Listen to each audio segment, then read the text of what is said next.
Hey Eric, hey man. So here's a board that I had shaped out, basically drew out a little while ago. How long ago was it? Maybe a year and a half or a couple years ago. Anyways, the idea here and kind of my theories around this board, and I never ended up bothering to make it. Never really had a customer for it until potentially yourself.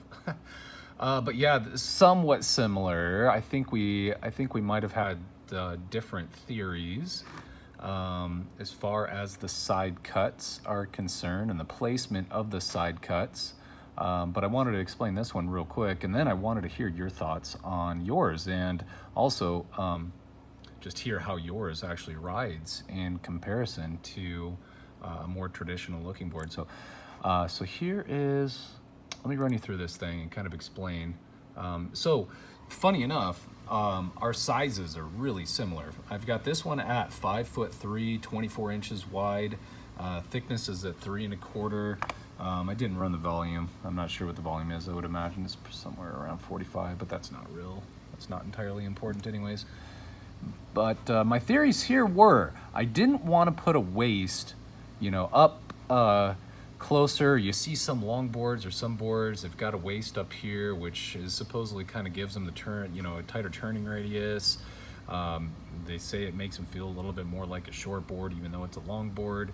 So it's kind of a hybrid short board, long board, when the waist is up here, kind of my understanding. I didn't want to do that. This is at 5'3" is already a very short board. And I didn't want to take away, I didn't want to create an S, up here,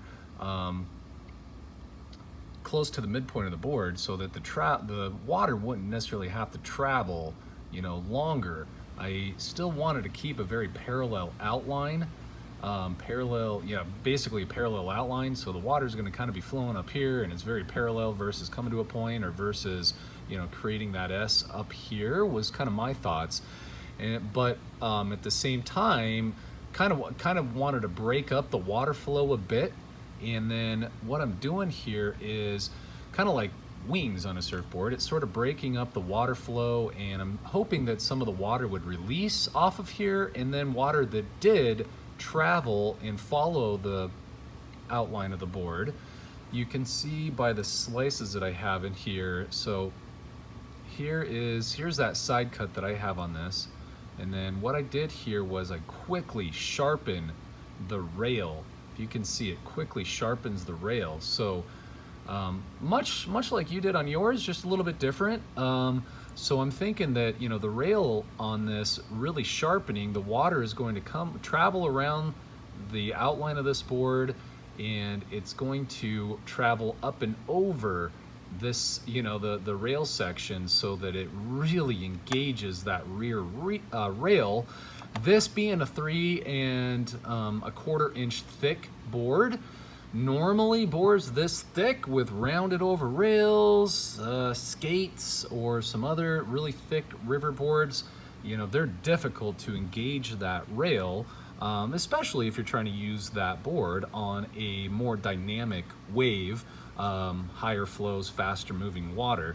I thought that this could be a way to really get those rails engaged, yet still keep the volume very high. And then I have my diamond nose, which, we're kind of talking about the same thing. I go with the diamond nose just because it really cuts through. You still got that point. So, if you do end up sinking that nose, which happens a lot, it's really a clean, feel cutting through the water. So it's not going to push you very much. If you do end up sinking that nose, which happens, you can dig it out of a pearl situation.